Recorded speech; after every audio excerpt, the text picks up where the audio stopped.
Hello students. आज मेरा ये चैप्टर जो है वो डेटा हैंडलिंग का है। तो आज हम जा रहे हैं डेटा हैंडलिंग स्टार्ट करने। मैं ये एक शॉर्ट व्यूज़ वीडियो बना रहा हूँ जिसमें आप बहुत ही छोटे वीडियो में आप पूरे चैप्टर का फुल एक्सप्लेनेशंस आप देख पाओगे। तो मैंने एक कंटेंट बनाया है, उसी के अकॉर्डिंग मैं जा रहा हूँ डिस्क्राइब करने। तो पहला है, यहाँ पे आप देखोगे इंट्रोडक्शन पार्ट्स। तो व्हाट इज़ डेटा हैंडलिंग, ठीक है। तो इसके इंट्रोडक्शंस पार्ट्स में पहले मुझे ये समझना है कि हमें क्या क्या इस चैप्टर्स में कवर करना है। तो in this chapters we will learn data types, variables, operators and expressions in detail, ठीक है। मुझे डेटा टाइप, वेरिएबल, ऑपरेटर और एक्सप्रेशंस के बारे में डिटेल में समझना है।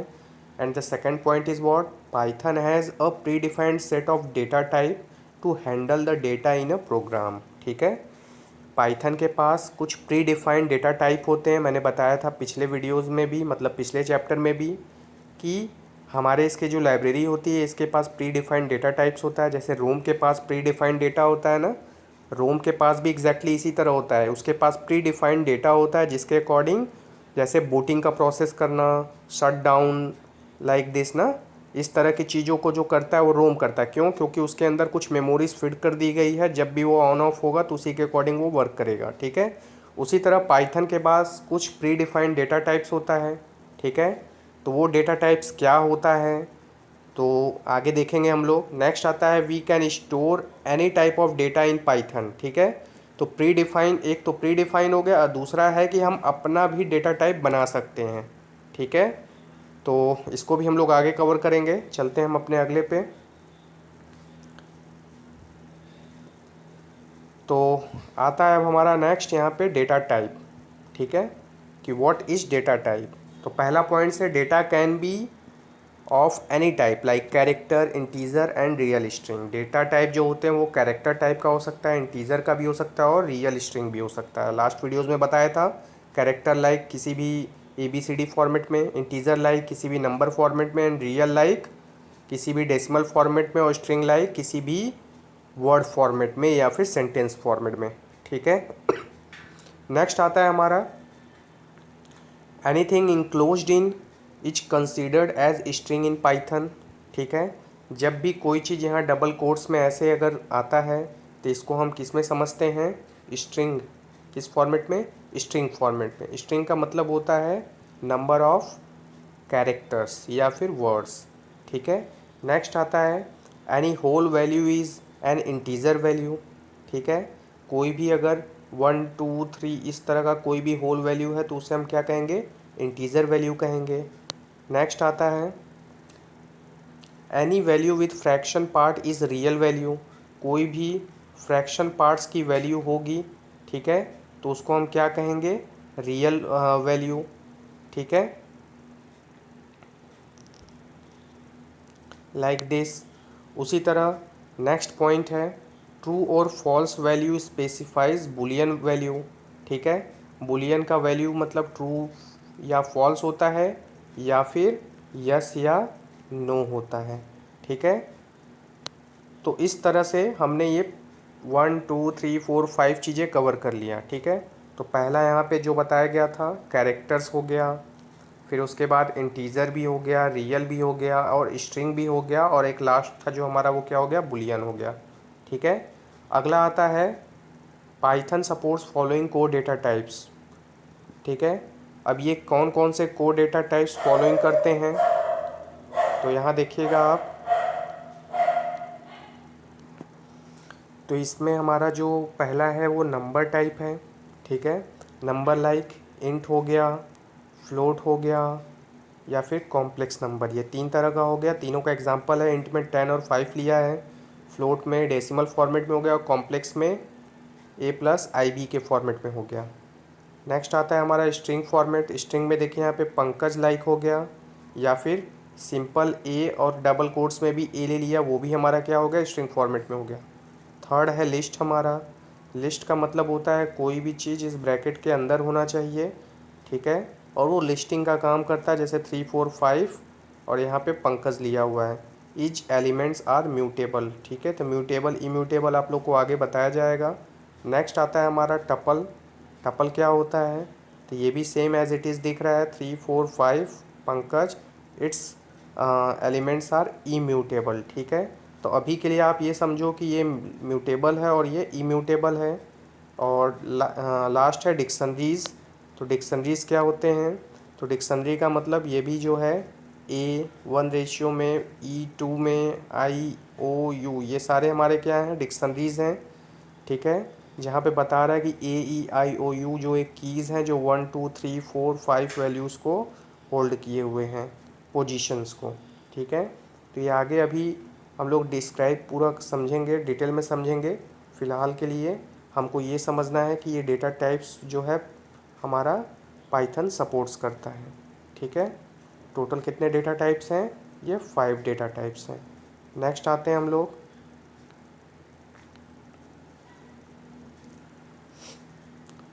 अब आते हैं यहाँ पे, देखिएगा core data type, core data types. तो कोर डेटा टाइप्स अभी जो हमने समझा था उन चीज़ों का ग्राफिकल व्यूज़ में देखते हैं। कोर डेटा टाइप्स यहाँ मेन यहाँ बना हुआ है। तो ये कितने पार्ट्स में डिवाइडेड हैं? नंबर में, नन में, सीक्वेंस में, मैपिंग में। ठीक है, अब नंबर को इन्होंने किस में किया है? नंबर जो है इंटीजर होता है, फ्लोट होता है और कॉम्प्लेक्स होता है। ठीक है, नन माने कुछ भी नहीं, इसलिए नन अकेला ही है। सीक्वेंस में जब आप जाते हो, सीक्वेंस का मतलब कि वन आफ्टर अनदर में क्या आता है? तो पहला स्ट्रिंग आता है, फिर टपल आता है और अगला लिस्ट आता है। मैपिंग में वन एंड ओनली क्या होता है? डिक्शनरीज होता है। और इंटीजर में क्या होता है? इंटीजर में ही बुलियन आ जाता है। ठीक है, तो ये आपको फॉर्मेट हमेशा के लिए याद रखना होगा, दैट इज़ वेरी इंपॉर्टेंट। अगर आपको ये याद रहा तो ईज़ी हो जाता है हमारा बाकी भी प्रोसेस को समझने और समझाने में। तो नेक्स्ट आते हैं हम लोग। हाँ, अब देखिए लास्ट में हमारा म्यूटेबल और इम्यूटेबल कॉन्सेप्ट था। तो म्यूटेबल एग्जैक्टली क्या होता है? तो म्यूटेबल, तो यहाँ देखिएगा, in Python data objects are categorised into 2 types. ठीक है, first is what? Mutable, and second is what? Non mutable, जिसे हम कहते हैं नॉन चार्जेबल। ठीक है, तो पहला है चार्जेबल और दूसरा नॉन चार्जेबल। तो इसमें देखिए एग्जांपल्स में हमने समझाया है। Look at the following figures. P equal to 10 लिया है, उसी तरह यहाँ पे क्या किया है? G is equal to P ले लिया है, और यहाँ पे R इज इक्वल टू 10 ले लिया है। ठीक है, तो अब यहाँ पे आप देखोगे कि दे विल रिप्रेजेंट 10 10 10। ठीक है, तो अब यहाँ पे 10 10 10 का मतलब क्या हो गया? P की वैल्यू तो 10 है। ठीक है ना, P की वैल्यू मतलब एक P का बॉक्स है, एक Q का बॉक्स है और एक R का बॉक्स है। ठीक है, तो P में तो ऑलरेडी 10 है, रुकिए मैं ऐसे बना देता हूँ। ये P का बॉक्स है, ये Q का बॉक्स है और ये R का बॉक्स है। ठीक है, P, Q और R। P में तो ऑलरेडी 10 है। अब यहाँ देखिए P की वैल्यू ऑलरेडी Q में चली गई है। ठीक है, मतलब P के पास जो 10 था वो Q में चला गया, तो ऑलरेडी इनडायरेक्टली इसके पास भी 10 हो गया और R के पास भी 10 है। तो इसका मतलब तीनों के पास 10 10 है, इसलिए यहाँ पे बताया गया है कि दे विल रिप्रेजेंट 10 10 10। ठीक है, उसी तरह यहाँ पे P की वैल्यू 17 है, R की वैल्यू 7 है और Q की वैल्यू 9 है। ठीक है, तो यहाँ बोला है did the value actually change, yes या नो। अब ये मुझे यहाँ पे बताना है, तो आंसर में यहाँ देखिए लिखा है नो। व्हाट? नो। तो रीज़न क्या दिया गया है? Because here values are object and P Q are their reference name. ठीक है, वैल्यूज़ आर, यहाँ पे बोला है ऑब्जेक्ट, वैल्यूज़ आर ऑब्जेक्ट, ये हमारे वैल्यूज़ हो गए, and P Q are their reference name. To understand it let's see the next slides. ठीक है, तो आते हैं, देखिए अभी तो हमें इस झलक से देखकर ये समझ में आ रहा है कि ये वैल्यू क्या है, बिल्कुल अलग है। ठीक है, लेकिन मुझे यही समझना है कि ये रेफरेंस नेम क्या होता है और ऑब्जेक्ट क्या होता है। तो आगे आते हैं हम लोग। तो रेफरेंस वेरिएबल्स और ऑब्जेक्ट के बारे में समझते हैं अच्छे से। तो उसके लिए पहले यहाँ देखिए एक कंटेंट है, in Python values are actually objects. ठीक है, पाइथन में जो भी हमारे वैल्यूज़ होते हैं वो क्या होते हैं? ऑब्जेक्ट होते हैं। ठीक है, तो ये हमारा जो था रेफरेंस वेरिएबल था, मतलब जो भी हमारा वेरिएबल होगा उसमें जो ऑब्जेक्ट है वो 10 हो गया। ठीक, एंड सेकंड पॉइंट बोल रहा है and their variable are actually their reference names. ठीक है, तो ये जो वेरिएबल हो गया वो रेफरेंस नेम हो गया, जो कंटेन किया होता है, वैल्यू को होल्ड किया रहता है। Suppose we assign 10 to a variable A, then A is equal to 10 हो गया। तो here value 10 is an object and A is its reference name.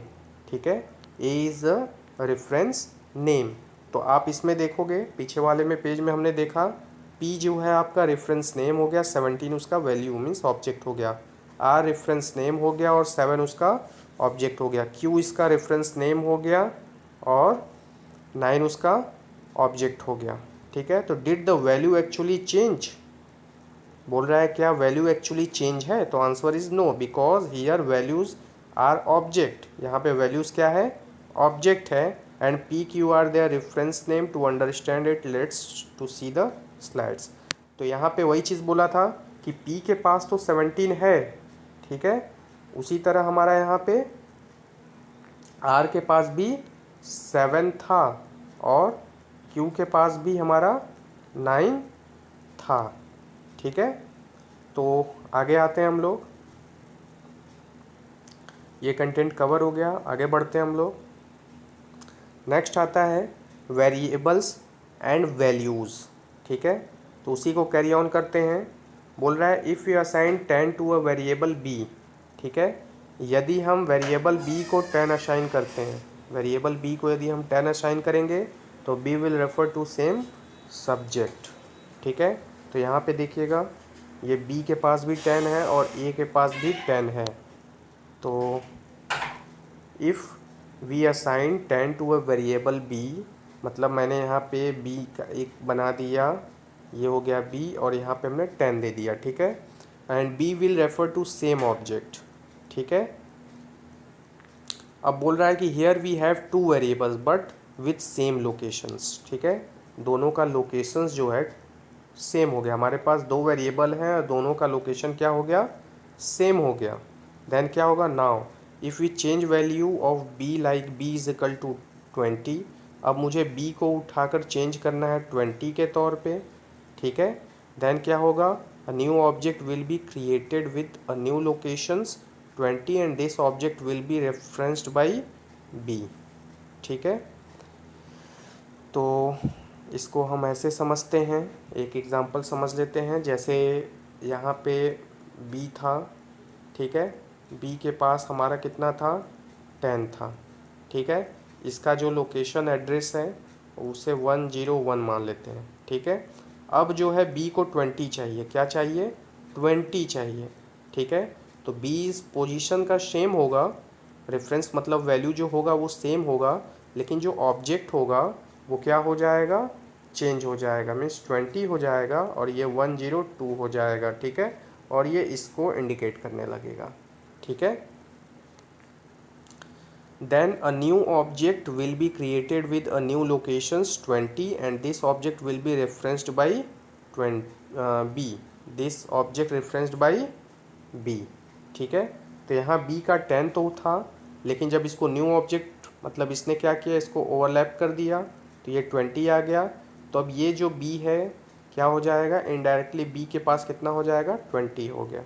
ठीक है, और a के पास ऑटोमेटिक 10 था, वो 10 के 10 ही रहेगा। नेक्स्ट आते हैं हम लोग म्यूटेबल एंड इम्यूटेबल टाइप्स। ठीक है, अब म्यूटेबल और इम्यूटेबल टाइप्स अभी पढ़ा था हमने कि क्या ये इसको हम चेंजेबल कहते हैं और ये नॉन चेंजेबल होता है। म्यूटेबल का मतलब चेंजेबल। ठीक है, जैसे अभी इसका डेटा टाइप देखा आपने, वो चेंजेबल होता है। तो म्यूटेबल में देखिए लिस्ट है, डिक्शनरीज है और सेट्स हैं। और इम्यूटेबल जो नॉन चेंजेबल होता है वो क्या होता है, इंटीजर होता है, फ्लोट होता है, बुलियन होता है, स्ट्रिंग्स होता है और टपल्स होता है। ये हमारे नॉन चेंजेबल हो गए। देखिए ए के पास अगर ए के पास 5 है, ठीक है, तो ये क्या है, नॉन चेंजेबल है। चलिए आगे समझते हैं इसको अच्छे से। तो पहला इसमें है वेरिएबल इंटरनल्स। ठीक है, तो वेरिएबल इंटरनल्स में आप देखोगे ए इज इक्वल टू 4 लिया था। ठीक है, अब टाइप 4 किया तो इसका टाइप पता चल गया मुझे कि यह इंट टाइप का है। तो here 4 is an object and it's class is int. ठीक है, 4 is an object and it's class is int. उसी तरह टाइप ए मैंने अगेन किया यहाँ पे, तो ये बता रहा है here A is a referencing to the object which is of int class. ठीक है, तो सॉरी, अब यहाँ पे आप देखोगे क्या कि हम नॉन म्यूटेबल में जा रहे हैं, मतलब हमारा ए इज इक्वल टू 4 है, तो इसका टाइप बता रहा है कि वो किस टाइप का है, इंट टाइप का है। तो आपको ये चीज़ ध्यान देना होगा कि टाइप 4 जैसे ही हम यहाँ पे लिखते हैं टाइप 4, ठीक है, तो टाइप 4 लिखते समय जैसे ही हम टाइप 4 लिखेंगे तो हमको पता चल जाएगा कि उसका डेटा टाइप क्या है। तो यहाँ पे हमें पता चला कि यह इंट टाइप का है। ठीक है, तो नेक्स्ट आते हैं हम लोग।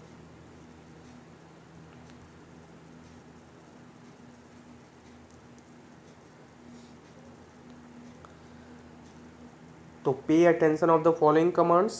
अब यहाँ पे प्रिंट 4 किया, ठीक है, तो यहाँ पे 4 प्रिंट हो गया। प्रिंट ए किया तो ए के पास 4 था तो भी 4 प्रिंट हो रहा है। ठीक है, तो here value output is coming विया प्रिंट कमांड। दिख रहा है आपको the ID of an object. अब यहाँ पे क्या है, आईडी 4 किया, ठीक है, तो ये इसका जो है रेफरेंस लोकेशन दे देगा कि ये हमारा इसकी आईडी हो गई। उसी तरह आईडी ऑफ ए किया तो ये सेम एज इट इज़ जो ऊपर का वैल्यू था वही आ जाएगा। तो यहाँ पे क्या मतलब निकला कि here value 4 and variable A are showing same ID which means 4 is an object being referenced by A, that's why they are keeping same ID. ठीक है, मतलब ए नाम का एक मेरे पास बना हुआ बॉक्स था, ठीक है, और ए के पास हमारा वैल्यू कितना था, 4 था, 4 मैंने रख दिया। ठीक है, अब मैं इस 4 को प्रिंट कराऊंगा तो भी उसकी आईडी वही होगी 1010 लाइक जो भी रहा होगा। ठीक है, और अगर ए को मैं प्रिंट कराता हूँ तो भी, ठीक है, क्योंकि इसका जो लोकेशन है वो सेम है। तो ऐसे समझो आपके घर का एड्रेस, ठीक है, आपके घर में 4 लोग रहते हैं, चारों लोग का एड्रेस सेम ही होगा। ठीक है, आपका भी एड्रेस वही होगा जो आपके भाई का होगा, आपके भाई का भी एड्रेस वही होगा जो आपके मम्मी पापा का होगा। ठीक है, तो मैं किसी को भी कॉल करूँगा एड्रेस वो अपने घर का वही सेम सेम देंगे। तो सेम वही कंटेंट था, मैं ए को कॉल करूँगा तो भी उसका एड्रेस सेम होगा, और उसके वैल्यू को कॉल करूँगा तो भी उसका ऑब्जेक्ट सॉरी एड्रेस सेम होगा। तो नेक्स्ट आते हैं हम लोग ऑपरेटर्स। ऑपरेटर क्या होता है, तो ऑपरेटर हमने लास्ट क्लासेस में अच्छे से समझा था कि the symbol that show special behaviour actions when applied to operands are called operator. जैसे यहाँ पे plus, minus, greater than, less than, ये सारे हमारे क्या हैं, ऑपरेटर हैं। तो ऑपरेटर सपोर्ट्स फॉलोइंग कमांड्स। तो यहाँ पे पहला arithmetic operator, relational operator, identity operator, logical operator, bitwise operator और मेंबरशिप ऑपरेटर्स। तो ये सारे ऑपरेटर्स हमको इसमें कवर करने हैं। तो आते हैं हम लोग अर्थमेटिक ऑपरेटर्स के बारे में समझते हैं। अर्थमेटिक ऑपरेटर लाइक एडिशन हो गया, सब्ट्रैक्शन हो गया, मल्टीप्लिकेशन, डिवीज़न, कोसेंट, रिमाइंडर और एक्सपोनेंट फॉर्म में। ठीक है, तो यहाँ एग्जांपल ईजिली है, सिंपल है। 2+3 किया 5 किया, 2-3 किया -1 हो गया, 2 × 3 किया 6 हो गया। उसी तरह यहाँ पे आप लोग कोसेंट देख रहे होगे, 13 डिवाइडेड बाई 2 किया तो उसका जो कोसेंट आता है वो 6 आता है। ठीक है, 6 बार में जाता है। उसी तरह रिमाइंडर जो है 1 उसका बचेगा तो ये 1 रिमाइंडर में आ गया, और 2 के पावर 3 की वैल्यू 8 होती है, तो इस तरह से हमारा आ गया। तो इस टोटल कॉन्सेप्ट को हम क्या कहेंगे, अर्थमेटिक ऑपरेटर्स। नेक्स्ट पे आते हैं हम लोग अब असाइनमेंट ऑपरेटर एंड शॉर्टेंड। ठीक है, असाइनमेंट ऑपरेटर का मतलब मैंने लास्ट वीडियो में बताया था कि यहाँ पे ए की वैल्यू 10 है। ठीक है, अगर सिंगल इक्वल टू है तो उसको हम क्या कहेंगे, असाइनमेंट ऑपरेटर। ठीक है, इसका मतलब हुआ ए की वैल्यू 10 में मूव हो रहा है। ठीक है, उसी तरह प्लस और इक्वल टू अगर इस तरह है तो इसका मतलब हुआ कि A is equal to this one, इसको मैं इस फॉर्मेट में लिख सकता हूँ। ठीक है, तो ये चीज़ समझने वाली बात है। A plus equal to 5 is equal to A is equal to A plus 5, A is equal to A plus 5। ठीक है, तो ये हो गया हमारा प्लस इक्वल टू, मतलब मैं आगे आगे किसी भी प्रोग्राम में अगर मुझे इस तरह करना होगा कि a is equal to A plus five, तो मैं इसको शॉर्टकट में कुछ इस तरह से लिख सकता हूँ कि a plus equal to five, जिसका शॉर्टकट में मीनिंग होता है a is equal to A plus five. ऐसा हम क्यों करते हैं? क्योंकि हमारी कोडिंग और छोटी हो जाए और कंपाइलेशंस में टाइम, उसका समय हमारा बच जाए। नेक्स्ट आता है हमारा, सेम वही चीज़ है, A plus equal to five था, अब यहाँ A minus equal to five है, जिसका मतलब वो is equal to A minus five. Next आता है ए इंटू, सेम वही कॉन्सेप्ट इसके लिए हो गया, उसी तरह डिवाइड के लिए, ये सारे कॉन्सेप्ट अब उसी तरह से हो गए। तो आप लोग को ये चीज़ अच्छे से समझ लेना होगा, ठीक है। अब आते हैं हम अब लोग अपने नेक्स्ट में, रिलेशनल ऑपरेटर। क्या होता है रिलेशनल ऑपरेटर्स? तो रिलेशनल ऑपरेटर में आप देखोगे कि पहला रिलेशनल ऑपरेटर का मतलब हो गया कि जो हमें रिलेशंस बताता है, ठीक है। दो लोगों के बीच में कोई संबंध है या नहीं है, क्या वह बराबर हैं, छोटे हैं, बड़े हैं, किस तरह का रिलेशंस है, ठीक है। The Python uses relational operator to check for equality these results into true और फॉल्स। यह ट्रू या फॉल्स में हो सकते हैं। Relational operator are of the following types. पहला है लेस देन, ठीक है। तो ये लेस देन का सिंबल, ग्रेटर देन का सिंबल सब आपको पता है। लेस देन इक्वल टू का symbol, greater than equal to का सिंबल, डबल इक्वल टू को हम इक्वल टू बोलते हैं। जैसे 5 और 5 दोनों इक्वल है, तो इसको मैं इक्वल टू 5 कहूँगा, ठीक है। इसका मतलब हुआ 5 इक्वल टू 5। और जब मैं 5 इक्वल टू 5 कहता हूँ तो ये असाइनमेंट ऑपरेटर है, ठीक है। और ये असाइनमेंट ऑपरेटर का मतलब कि इसकी वैल्यू इसको मूव हो रही है, लेकिन ये कांस्टेंट है, इसलिए इसके अंदर कोई भी चीज़ मूव नहीं होगा। अगर यहाँ पे ए होता तो मैं कहता कि 5 को ए में मैंने डाल दिया और ये यहाँ मेमोरी बना के यहाँ 5 चला जाता, ठीक है। तो नेक्स्ट आते हैं हम लोग अब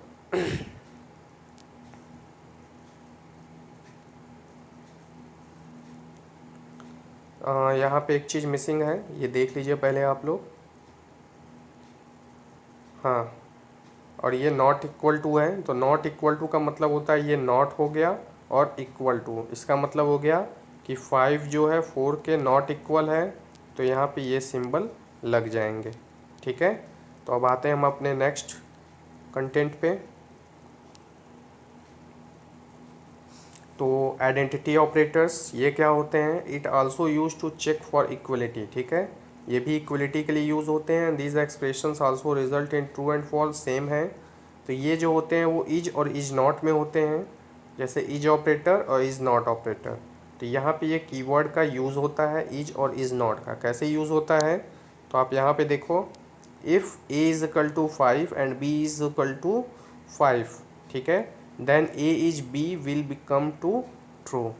यदि ए 5 है और बी 5 है, तो यहाँ पे असाइनमेंट ऑपरेटर का काम हो रहा है, ये इक्वल टू का काम नहीं हो रहा है कि ए के पास 5 चला गया, अगेन बी के पास ये ए था और ये बी था, ठीक है। तो दोनों के पास 5 है, क्या है, दोनों के पास 5 है, तो ऑटोमेटिक क्या हो जाएगा, ये दोनों विल कम ट्रू हो जाएंगे, ठीक है। उसी तरह इज नॉट ऑपरेटर है, तो ए के पास 5 है, बी के पास 5 है, तो A is not B will come to false. ये नॉट बी है नहीं, तो इसका मतलब क्या हुआ, ये फॉल्स हो गया, ठीक है। नेक्स्ट आता है रिलेशनल ऑपरेटर्स। तो रिलेशनल ऑपरेटर में देखें यहाँ डबल इक्वल टू का यूज़ हो रहा है, and identity operator like is का in case of string that we will see later. अब स्ट्रिंग के केसेस में इसको हम लोग बाद में समझेंगे। नेक्स्ट आता है लॉजिकल ऑपरेटर्स, ठीक है। तो लॉजिकल ऑपरेटर्स क्या होता है? तो लॉजिकल ऑपरेटर्स में आप देखोगे कि has two binary logical operators. पहला और ऑपरेटर है और दूसरा एंड ऑपरेटर है, ठीक है। तो बुलियन में कुछ हद तक आपने पढ़ा होगा और एंड का, ठीक है। और का जो केसेस होता है वो जनरली किस में होता है, जैसे यहाँ पे देखिए, if A is equal to true and B is equal to false then A और बी विल रिटर्न ट्रू, ठीक है। यदि ए ट्रू हो और बी फॉल्स हो तो जो रिज़ल्ट होगा ए और बी का ट्रू होगा, ठीक है। तो ए और बी इज़ ट्रू। उसी तरह एंड ऑपरेटर में if A is true B is false then A and B will return false value, ठीक है। तो इसको हम अपने बाद में समझेंगे जब हमारा प्रोग्राम बेस्ड होगा। आगे बढ़ते हम लोग। Python has one unary logic operator, unary like single, तो इसके लिए नॉट होता है। If A true then not A will return false, यदि ए ट्रू है तो वो कभी भी फॉल्स नहीं होगा, ठीक है, इसलिए इसे यूनरी बोलते हैं, सिंगल, ठीक है। तो इसको भी आप समझ ही लो कि ये जो ट्रू है क्यों है, क्योंकि और के केस में आपने लास्ट टाइम ने पढ़ा था कि ए और बी दोनों में से यदि कोई भी एक हो ट्रू, तो जो रिज़ल्ट कम होता है वो क्या होता है, ट्रू होता है, ठीक है। और एंड के केस में क्या होता है, दोनों को ट्रू होना चाहिए तभी रिज़ल्ट ट्रू होगा, अदरवाइज फॉल्स होगा। दोनों को ट्रू होगा तभी रिज़ल्ट ट्रू होगा। If both true then true, otherwise false. तो यहाँ पे ए तो ट्रू है बट बी जो है नॉट ट्रू है, इसलिए क्या हो जाएगा, रिज़ल्ट इज़ फॉल्स। इसमें कोई भी एक ट्रू होगा then result will be true, ठीक है। तो आई होप समझ गए होंगे आप। आगे बढ़ते हैं हम लोग। Operator assignments. ऑपरेटर असाइनमेंट क्या होता है, in Python if an expression और स्टेटमेंट कंसिस्ट ऑफ मल्टीपल और more than one operator, then operator associatively will be followed from left to right, ठीक है। तो ऑपरेटर एसोसिएटिविटी क्या होता है, बोल रहा है कि जब कोई भी स्टेटमेंट्स होता है या एक्सप्रेशंस होता है, यहाँ पे आप देखोगे ये एक्सप्रेशन दिख रहा है ना, तो इसमें जो होता है, जैसे कि बोल रहा है कि मोर देन वन ऑपरेटर, यहाँ पे इनटू का साइन है और किसका है, डिवाइड का साइन है, उसके बाद डबल डिवाइड का भी साइन है, ठीक है, जिसको हम लोग रिमाइंडर क्वोशेंट के लिए कहते हैं, ठीक है। तो उस केसेस में क्या होगा, operator associatively will be followed from left to right, ठीक है। तो ये लेफ़्ट से राइट की ओर जाता है, ठीक है। तो इसको सॉल्व कैसे किया, सबसे पहले 7 × 8 किया होगा, देन 5 किया होगा, फिर 2 किया होगा। तो इसको यहाँ पे एक्सप्लेनेशंस किया हुआ है, देखिएगा।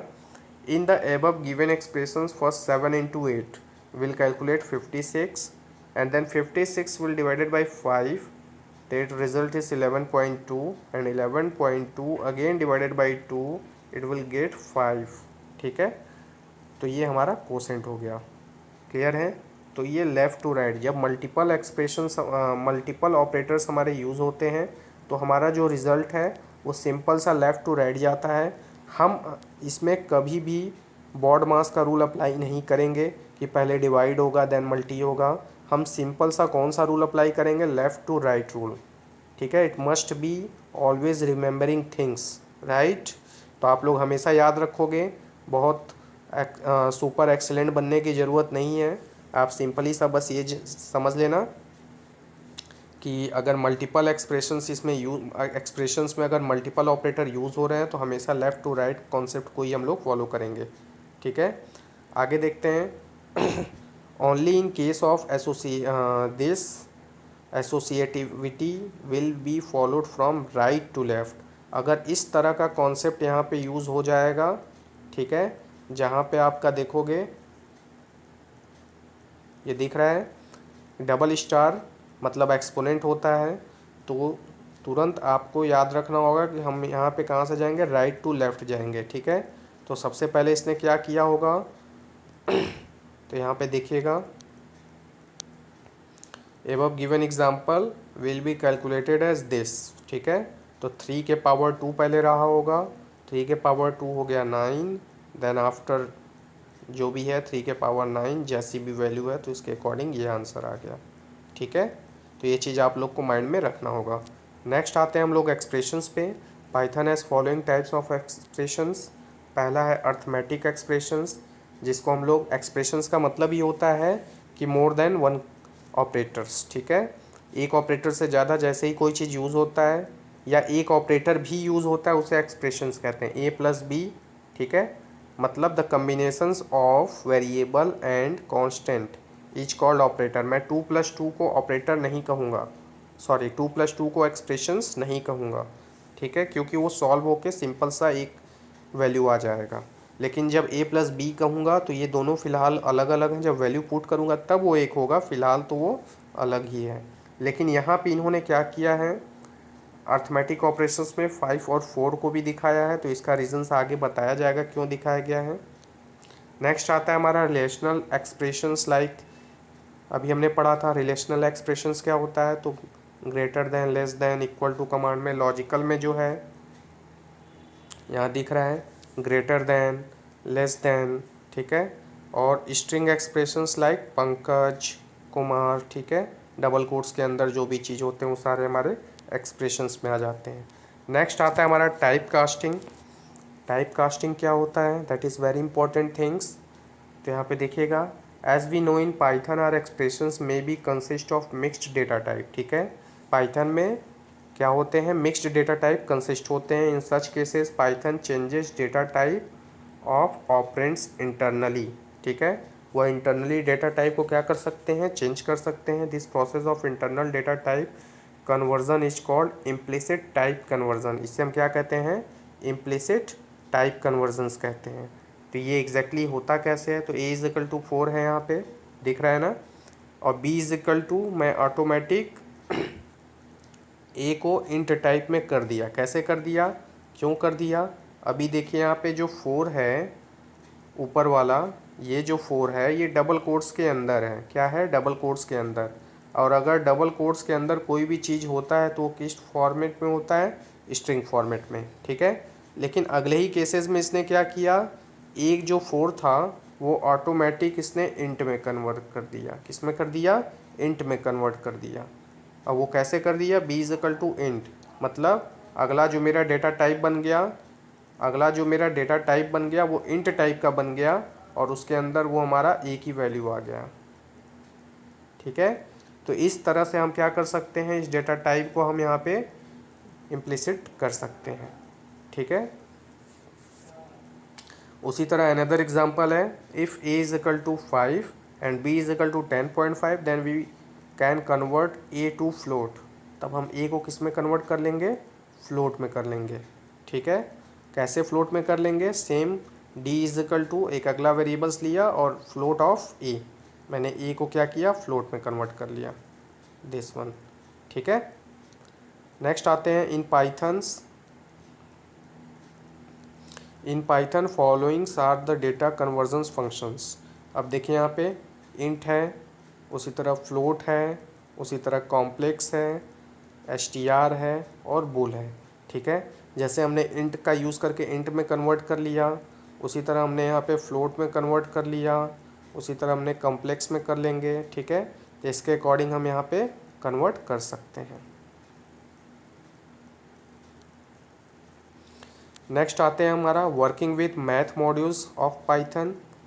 अब ये मैथ मॉड्यूल ऑफ पाइथन क्या होता है, तो यहाँ पे देखिएगा इंपोर्ट मैथ दिख रहा है ना। जब भी हमें पाइथन में मैथ मॉड्यूल का यूज़ करना होता तो सबसे पहले हमें मैथ मॉड्यूल को इंपोर्ट करना होता है, तभी हम मैथमेटिकल फंक्शंस को परफॉर्म कर पाएंगे। तो वो कैसे होगा, अब यहाँ पे देखिएगा print math dot SQRT of A, ठीक है। तो जब आप math A is equal to यहाँ पे 25 लिया हुआ है और मैथ फंक्शन से आप जब इंपोर्ट करते हो तो एसक्यूआरटी कीवर्ड्स जैसे ही आप डालते हो तो ऑटोमेटिक वो मैथ्स में चला जाता है, ठीक है। वो मैथ्स लाइब्रेरी में चला जाएगा और वहाँ से वो एसक्यूआरटी का मतलब समझेगा। अब वहाँ पे जाने के बाद उसकी कोडिंग होगी ऑलरेडी कि एसक्यूआरटी मीन्स ए इंटू ए या फिर वेरिएबल इंटू वेरिएबल जो लिया गया है, तो ऑटोमेटिक वो उसका एसक्यूआरटी निकाल देगा। तो ए की वैल्यू ऑटोमेटिक क्या आ जाएगा, 625, ठीक है। 25 इंटू 25 625, ठीक है। तो इस तरह से ये हमारा मैथ मॉड्यूल्स वर्क करता है।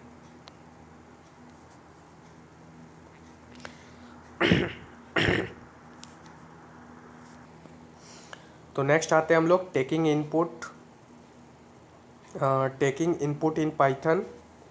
कैसे हम पाइथन में इनपुट लेते हैं, तो एक प्रोग्राम है यहाँ पे, program to calculate volume of a cone. मुझे कोन का क्या निकालना है, वॉल्यूम निकालना है। तो सबसे पहले मुझे डिसाइड करना होगा कि कोन का जो फॉर्मूला होता है वो क्या होता है और उसमें इनपुट क्या दिया जाता है, ठीक है। तो यहाँ पे देखिएगा फॉर्मूला हमने यहाँ लिखा है 3.14 इंटू रेडियस इंटू हाइट, ठीक है। मतलब इसमें जो जो इनपुट दिया जा रहा है वो क्या दिया जा रहा है, रेडियस दिया जा रहा है और हाइट दिया जा रहा है। तो यहाँ पे हमने पहले इसको इनपुट दे लिया, तो रेडियस नाम से हमने एक वेरिएबल ले लिया। ये इंट टाइप का मैंने ले लिया। अब उसके बाद इनपुट कीवर्ड से इनपुट कर रहा हूँ, ये है enter the radius of the cylinder.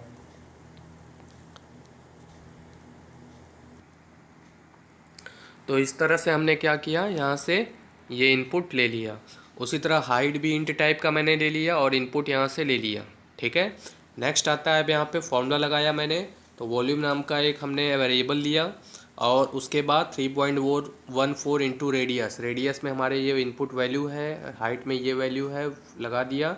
और फिर रिज़ल्ट फाइनली हमारा किसके पास है, वॉल्यूम के पास है, तो हमने यहाँ वॉल्यूम को प्रिंट कर दिया।